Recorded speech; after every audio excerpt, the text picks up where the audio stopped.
I alluded to my experience with taking public speaking in my pre-college writing video. Now it's time to talk about it.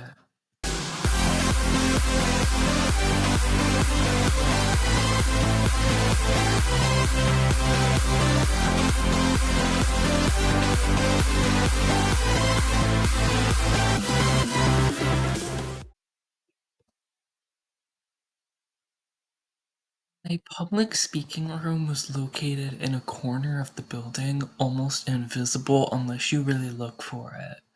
Inside was an environment that made me more nervous than most things in this school. I had pretty much no friends in that class. Few people I was cool with, but nobody even remotely close to me. This class was also going to give me college credit. It was the equivalent to an intro to public speaking class at a college near where I went to high school. For the first activity, we did partner rotation spontaneous mini speeches. There's probably a better name for it, but I forgot what we called it. It was a mix of everything in terms of topics. One was tie these images together to support the claim on the board, or something like that. Another was create a story using this image, and it'd be like a family in a car, for example. That's the kind of stuff we did that day. And spoiler alert, I could not do most of it. I believe I was given 2 minutes per prompt and was silent for most of it.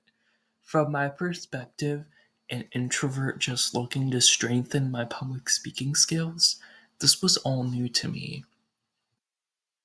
The first real assignment is hard to describe, so bear with me.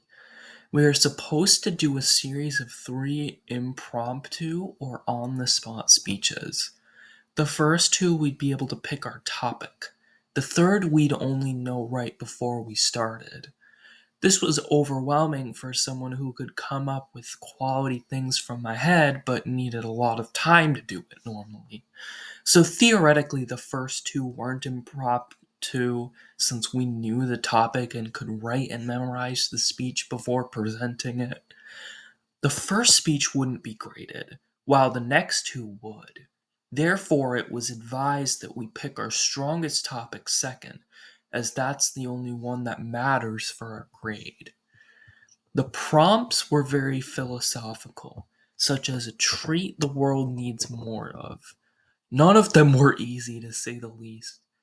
I didn't have much of a preference, so I wasn't sure which one to pick first and which one to pick second. Then the next class, we took a break from that and worked on analyzing speeches while we had a sub.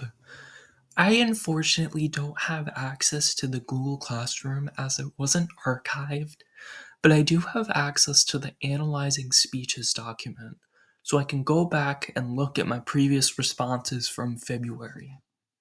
The directions state to use the acronym SOAPSTONE: speaker, occasion, audience, purpose, structure, tone. Yeah, that's a lot already, especially for something we didn't learn that was just thrown at me. Just to entertain the idea, let's actually follow that model as we go through the speeches I needed to analyze. Speaker: Ronald Reagan. Occasion: the aftermath of the Challenger disaster. Audience: literally the entire country. Purpose: comfort the family of those killed as well as the country as a whole. Subject: an unexpected rocket ship crash as they were going up into space. Tone: calm, talking slowly. That one was not bad and entertaining to listen to. The speech, I mean. Let's go into the next one. Speaker: Oprah. Occasion: Rosa Parks' funeral. Audience: those at the funeral and those on TV. Purpose: reflect on her life or whatever her eulogy is for, I guess.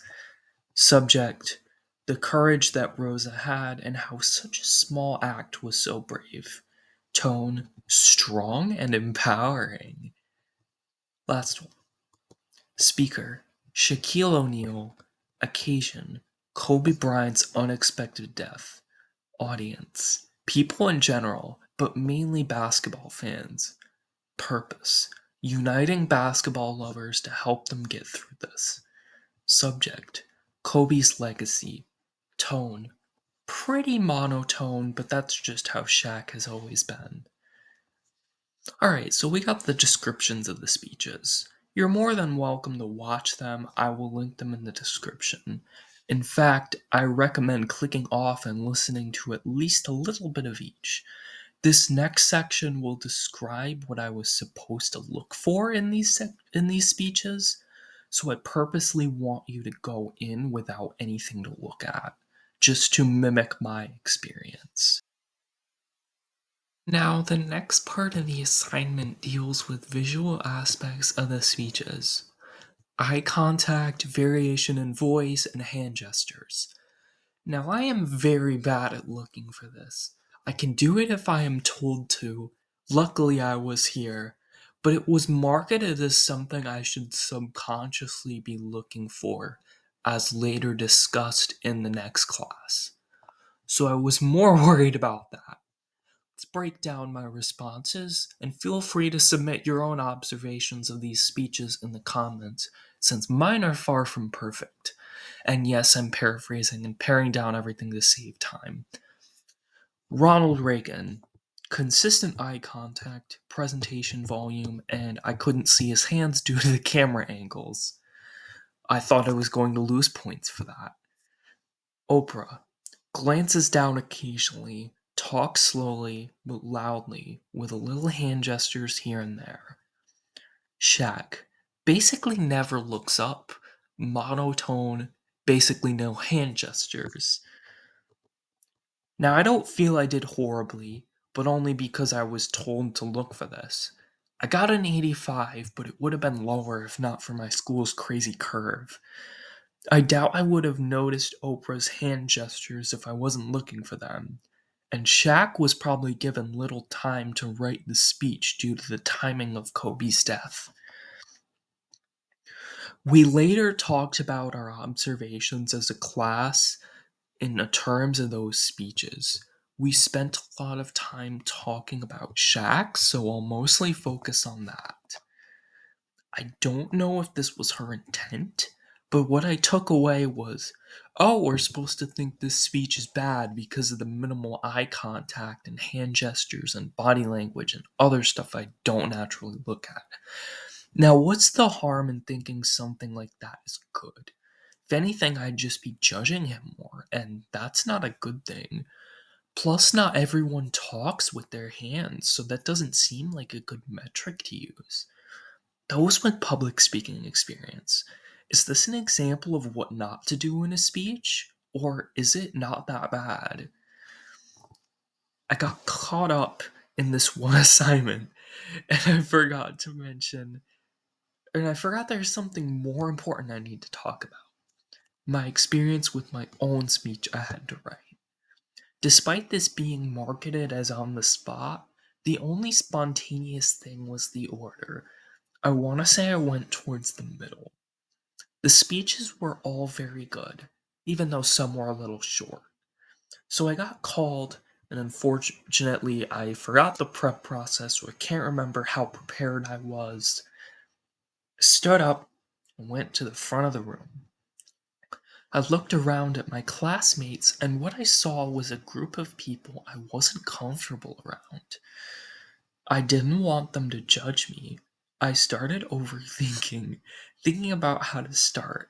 I had come up with examples spontaneously, but I just couldn't say them. I don't like to say, I wanted to say something, but the words wouldn't come out.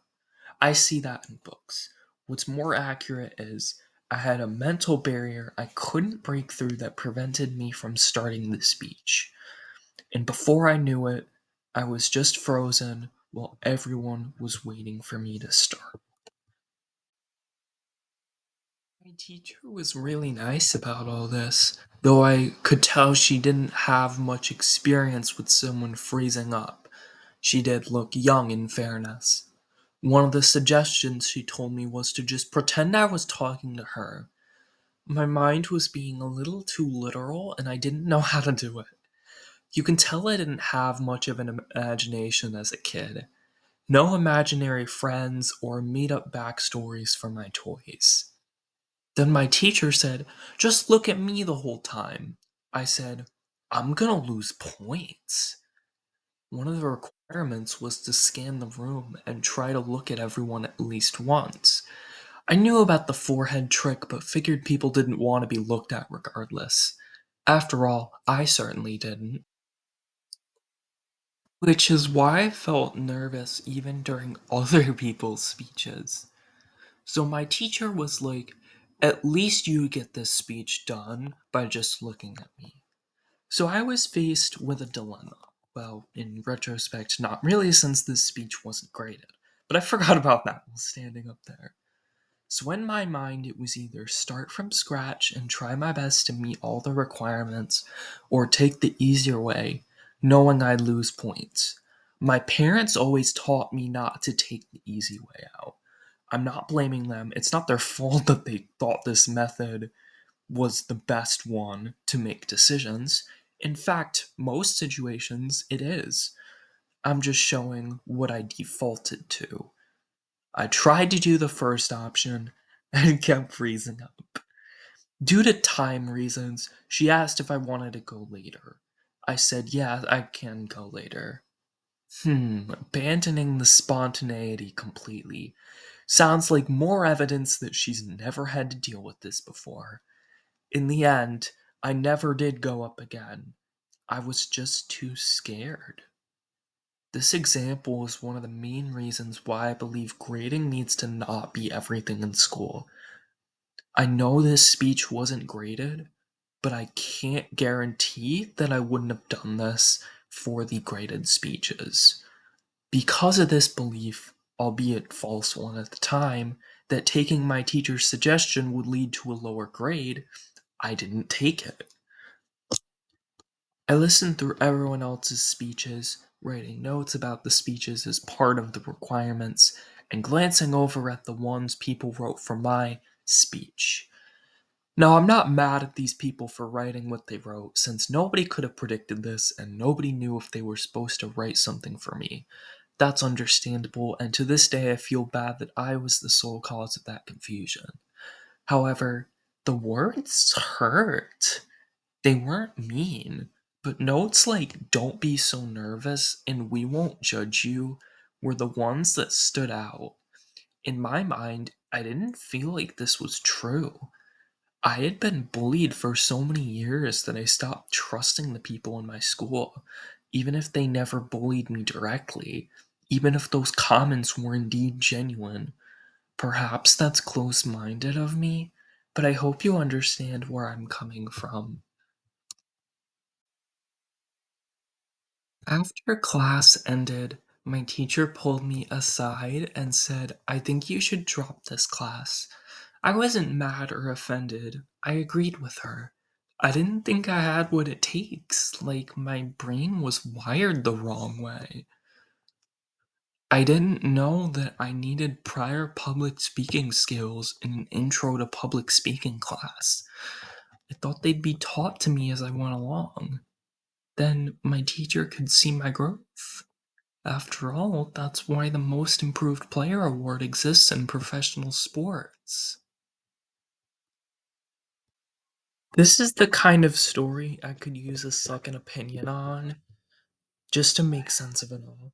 So just let me know if you think dropping this class was justified, things I should have done, etc.